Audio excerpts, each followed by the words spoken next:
Hey guys, Mega Man NG here. We're back with another Gen 6 Wi-Fi battle, and today I take on a very familiar foe. His name is Ethan Van Bromm, and this time around he's actually got a brand new team. And judging by what you've seen earlier, it's no surprise that this guy is really going to be a challenge this time. He actually was this time around, so let's get started. He starts off with a Ninetales, I start off with a Electivire, and this is when things start getting a bit different. Turns out his Ninetales actually has Drought, which is a hidden ability that actually starts off the sun. And he goes for the Flamethrower, which thanks to the heavy sun does a load of damage. But I instead go for the Earthquake, and the Earthquake, believe it or not, actually does like more than half. And I go for another Earthquake, thank you Speed Boost or something, and Ninetales goes down rather easily. Though I'm beginning to wonder if that thing actually has a Heat Rock or something. I don't know, at least with him down I'm not that worried. Now he sends in his Venusaur, and judging by, I believe, the Sunshine, I believe this Venusaur is going to end up being more trouble than I can imagine. And I switch into my chance. He actually goes for Growth, which under, I believe, the Heavy Sun, boosts attack and special attack by 2 levels, which is actually rather interesting. And he goes for the Sleep Powder, and it misses. I instead went for the Thunder Wave, which gives him a Paralyze. And this thing actually has the hidden ability Chlorophyll, which doubles speed in sunlight. He goes for another Sleep Power and another miss, and I just go for a Seismic Toss, dealing 50 damage. Yeah, that's right, Seismic Toss deals damage depending on level. He goes for another Sleep Powder, another miss. I'm thinking, what the hell? I'm getting free hits while he misses. And go for another Seismic Toss, and I do more. I'm hoping to do one more, but this time he actually hits the Sleep Powder. He does know that my Chansey has Natural Cure, which is actually very beneficial. So now that my Chansey's fast asleep, I'm at a disadvantage. However, he decides to go for a Growth, and now his attack and special attack is already a +4. He goes one more, and he can just basically sweep my whole team easily. But I wake up at just the nick of time, and I pull another Seismic Toss. And the Seismic Toss does more damage, but it doesn't kill it. And just in time, too, because the sunlight has faded. I just go for another Seismic Toss, and that takes care of Venusaur. I am relieved that Venusaur is gone. However, this is only the beginning of what's yet to come for this battle. He now sends in Hitmonlee, and this is a regular, not a shiny. And I had to make a switch because I don't want to get hit by whatever it is he sends out. So I send in my Electivire, though I only do it just to die, nothing more. And he goes for a Fake Out, which, plus with the normal gem that strains its power, it actually does more damage. And thankfully, I made it so that way he doesn't get hit by anything else. Sorry, Electivire, I needed you for a meat shield.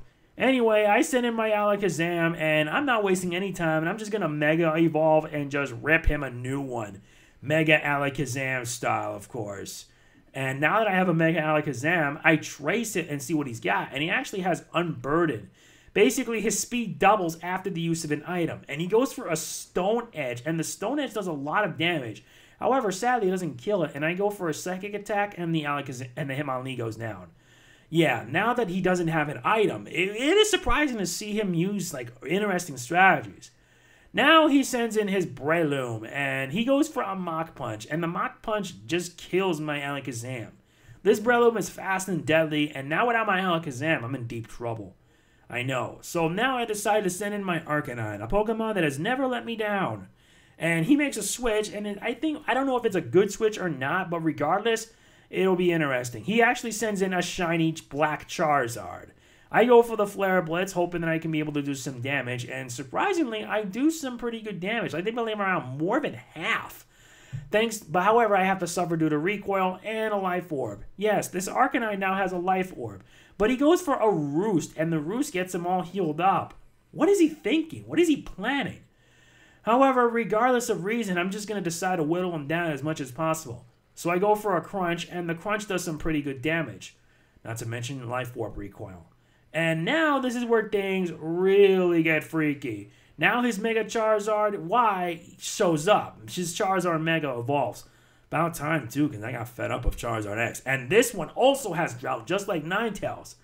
Judging by this, he actually has a Sun-based team. And I'm thinking, I'm going to end up being in trouble if I don't do something about this thing. I got to take it down and fast. So he goes for a Roost, I go for a Crunch, which I should have went for the Morning Sun instead. The Morning Sun would at least help me out greatly. But at least Crunch is doing a load of damage. But he instead decides to go for an Air Slash, and that Air Slash does a lot of damage and takes down my Arcanine. I should have went with the Morning Sun instead. I would have at least survived. Now I stand in my Chansey, and hopefully my Chansey can be able to withstand whatever he brings down. But he makes a switch, and he switches into his Breloom, and I'm thinking this thing either has a Poison Heal or an Effect Spore, and he goes for a Seismic Toss, and the Seismic Toss does about 50 damage. I gotta wonder what he's gonna do next. He actually does a Spore, and the Spore puts my Chansey to sleep. I'm not worried, because as long as I have Natural Cure on this thing, I'll always be prepared. I'll always have it when I need it. Now all I gotta do now is wait it out. So I make a switch, and I wonder what attack he'll do out. But in the meantime, I send in Ferrothorn, and personally, I feel that was a pretty bad play because he just now goes for a Swords Dance. And thanks to the Swords Dance, his attack goes up by 2 levels, and he'll basically just sweep me. And now that the Sunlight's faded, I'm all set. However, sadly, that doesn't make a difference because he does a Mach Punch, and the Mach Punch does a load of damage. However, sadly, he suffers damage courtesy of Ferrothorn, thanks to Iron Bars and Rocky Helmet. I decide to go for the rocks in this case Charizard decides to come back, because I'm going to need it, trust me. And he goes for one more Mach Punch, and the Mach Punch does a load of damage, and it kills my Ferrothorn. However, I do get the last laugh, and he suffers damage from Iron Bars and the Rocky Helmet. But sadly, it doesn't kill it. I wish it did, then it would have saved me a trouble. I should have went to Gyro Rock instead. I decided to go into my Greninja. However, I have to contend with the fact that since he has +2 attack and the Mach Punch for added priority, he'll basically sweep out the rest of my team. Which, sadly, he does so. And now that all I have left is my Chansey, and I'm wondering what he's going to do next. He goes for a Mach Punch, believe it or not, and he actually survives the Mach Punch. Since if he had like +4 attack, my Chansey would have been done for. And even with the Eviolite, it wouldn't survive. I'm grateful for that. However, all that remains now is his Mega... Wait, he sends out an Infernape. I forgot he had another Pokemon. However, despite the fact that he suffers Stealth Rock, he goes for a close combat and he finishes me off. I don't care if I lost. I at least learned something because his team is rather interesting, rather unique, and for a Sun-based team, it's actually pretty good. Though I have to ask, 3 fire types? No disrespect, but I feel like if you have too many, it can end up being a serious disadvantage because if you saw, I used Stealth Rock already, and that would have crippled his Mega Charizard. It really would have. He was smart. I got to give him credit for that. Alright, that's about it for this battle. If you enjoyed it, please hit that like button. It does mean a lot to me, and I'll see you guys next time for another Wi-Fi battle. Alright, peace.